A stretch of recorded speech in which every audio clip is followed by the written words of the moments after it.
بسم اللہ الرحمن الرحیم۔ حکیم عبد المجید اپنے علاقے کے ایک مشہور حکیم تھے۔ ان کی حکمت کے چرچے دور دراز کے علاقوں تک پھیلے ہوئے تھے۔ حکیم کی اپنی کوئی اولاد نہیں تھی۔ ایک دن حکیم صاحب کی بیوی نے ان سے کہا کہ میری طرف سے آپ کو اجازت ہے کہ آپ شادی کر لیں۔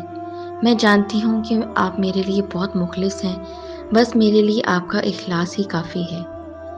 حکیم صاحب نے کہا کہ مجھے امید ہے کہ اللہ تعالیٰ ہمیں جلد نیک اولاد سے نوازے گا۔ ایک دن حکیم صاحب ایک مریض کو دیکھنے کے لیے دوسرے گاؤں روانہ ہوئے۔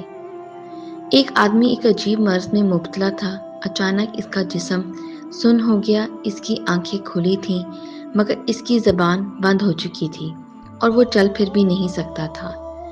حکیم صاحب اس کا علاج کر کے گھر واپس آ رہے تھے کہ جھاڑیوں کے پیچھے سے ایک بچے کے رونے کی آواز حکیم نے سنی۔ حکیم بھاگتا ہوا جھاڑیوں کے پاس گیا تو وہاں ایک نومولود بچی کپڑے میں لپٹی ہوئی پڑی تھی۔ حکیم صاحب بچی کو گھر لے آیا اور خدا کا شکر ادا کیا کہ کسی درندے نے بچی کو نقصان نہیں پہنچایا۔ حکیم کی بیوی بچی کو دیکھ کر بہت خوش ہوئی۔ انہوں نے اپنی اولاد کی طرح بچی کی پرورش شروع کر دی۔ 2 سال بعد حکیم کے گاؤں میں ایک بیماری پھیلنے لگی جس سے کئی لوگوں کی اموات ہو گئی۔ اس بیماری کی لہر سے بچے سب سے زیادہ متاثر تھے۔ حکیم اور اس کی بیوی نے فیصلہ کیا کہ بچی کی خاطر ہم اپنا علاقہ تبدیل کر دیں گے۔ حکیم اپنی بیوی کے ساتھ ایک پہاڑی علاقے کی طرف روانہ ہوا۔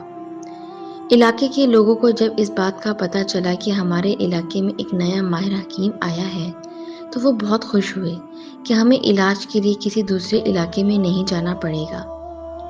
ایک دن حکیم صاحب نے دیکھا کہ چند لوگ ایک لڑکی کو رنگین چارپائی پر اٹھا کر لے جا رہے ہیں اور لڑکی بہت رو رہی ہے۔ حکیم نے کہا، یہ لوگ لڑکی کو کہاں لے کر جا رہے ہیں؟ آدمی نے حکیم صاحب سے کہا، یہ لڑکی پیر حاکم علی کے پاس جا رہی ہے۔ مرشد کی ان کے گھر پر نظر کرم ہوئی ہے اور مرشد اپنے دستار ان کے دروازے پر بھیج دی۔ حکیم آدمی کی اس بات سے بڑا حیران ہوا اور کہا کہ یہ کیسی رسم ہے؟ دستار کے بدلے لڑکی پیر کو دے دی۔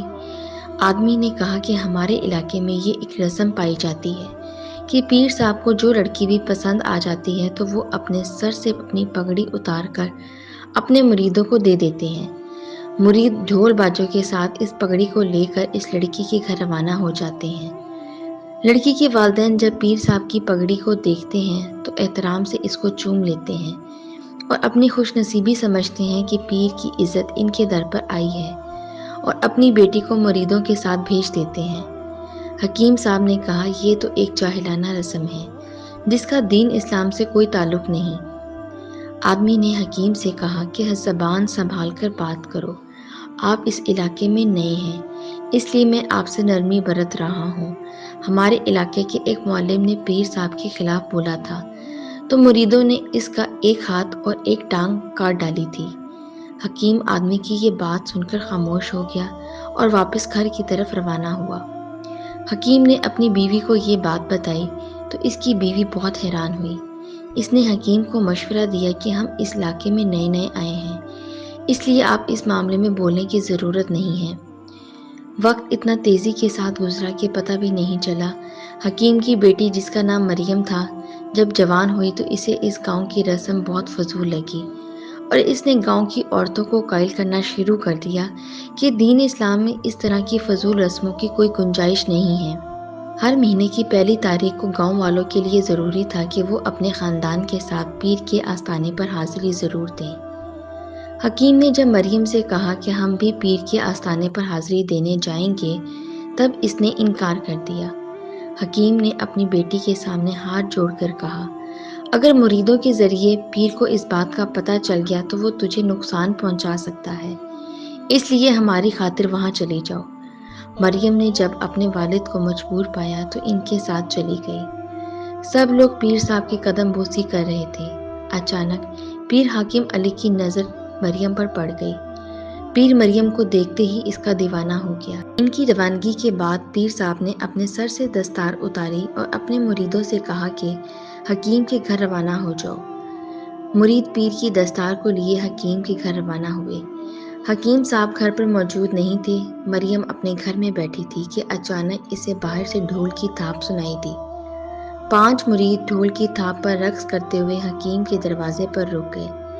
مریم کی ماں نے پوچھا کہ دروازے پر کون ہے اور کیا چاہتے ہو؟ مریدوں نے کہا کہ ہم پیر حاکم علی کے آستانے سے آئے ہیں، آپ کو مبارک ہو، پیر صاحب کی عزت آپ کے دروازے پر آئی ہے۔ حکیم کی بیوی نے جب یہ سنا تو اس کے پیروں تلے زمین ہی نکل گئی۔ مریم نے جب اپنی ماں کو پریشان دیکھا تو دروازے کے باہر آئی اور غصے میں آ کر پیر کی دستار کو گندی نالی میں پھینک دیا اور مریدوں سے کہا کہ تمہارے پیر کی دستار کی اصل جگہ یہی ہے۔ مریدوں نے جب مریم کی اس حرکت کو دیکھا تو طیش میں آ گئے اور زبردستی مریم کو اٹھا کر پیر کے آستانے پر لے گئے۔ انہوں نے لڑکی کو پیر کے سامنے پھینکتے ہوئے سارا واقعہ بتا دیا۔ پیر نے مریدوں سے کہا کہ تم چلے جاؤ اور اب کمرے میں داخل ہونے کی کسی کو بھی اجازت نہیں ہے۔ پیر نے مریم کے بال چہرے سے ہٹاتے ہوئے کہا کہ تم تو غصے میں بھی بہت پیاری لگتی ہو، تجھے کس بات کا غصہ ہے؟ تجھے تو خوش ہونا چاہیے کہ تم مجھے پسند آ گئی ہو۔ پیر مریم سے زبردستی کرنے لگا اور لپٹنے کی کوششیں کی کہ باہر سے آواز آئی، بدبخت انسان، اب تیری بربادی کا وقت شروع ہو چکا ہے۔ تو ہوس میں اتنا اندھا ہو چکا ہے کہ تجھے اپنے خون کی پہچان ہی نہ رہی۔